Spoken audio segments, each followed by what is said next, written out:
பயங்கர ஒரு போராட்டம். இது நடக்குமா, இது சரியா வருமா, 1008 யோசனையில ஆரம்பிச்ச நம்முடைய ரேஸ் வந்து இன்னைக்கு அவ்வளோ சக்சஸ்ஃபுல்லா ஏகப்பட்ட பெண்களுடைய பேராதரவோடு, இன்னும் சொல்லணும்னா கணவன் நான் உள்ள பெண்கள் இருக்காங்க, ஹஸ்பண்ட்ஸ்லாம் வெளில வெயிட் பண்ணிட்டு இருக்காங்க இந்த கூந்தல் அழகு பார்க்க ஆகணும் அப்படின்னு.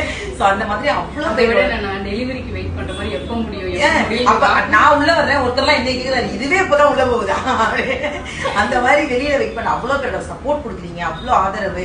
எவ்வளவோ பின்னாடி வந்து இவளுக்கு வந்து முதுகுல குத்தினாலும், இவளை பத்தி நிறைய தவறா பேசினாலும் கூட எதை பத்தி கவலைப்படாம போல்டா இந்த ஃபீல்டுல அவ்வளோ ஸ்ட்ராங்கா நின்னா. சமீபத்தில் அவார்டெல்லாம் வேற மேடம் வாங்கியிருக்காங்க. நான் அடிக்கடி சொல்ற விஷயம் தான், யாரெல்லாம் வந்து விமர்சனம் பண்றாங்க, உன்னை ஒருத்தி விமர்சிக்கிறா, உன்னை ஒருத்த விமர்சிக்கிறான் அப்படின்னாலே நீ வளர்ந்துட்டு இருக்கன்னு அர்த்தம், நீ ஜெயிக்க போறன்னு அர்த்தம். அதனால நீ அதை பத்திலாம் கவலையே படாத. இப்ப எல்லாரும் விமர்சனத்துக்கு உள்ளாகிதான் ஆகணும். அதனால நம்முடைய ரம்யா வந்து ஜெயிச்சுட்டா அப்படின்னு சொல்ல மாட்டேன், ஜெயிச்சுக்கிட்டே இருப்பா.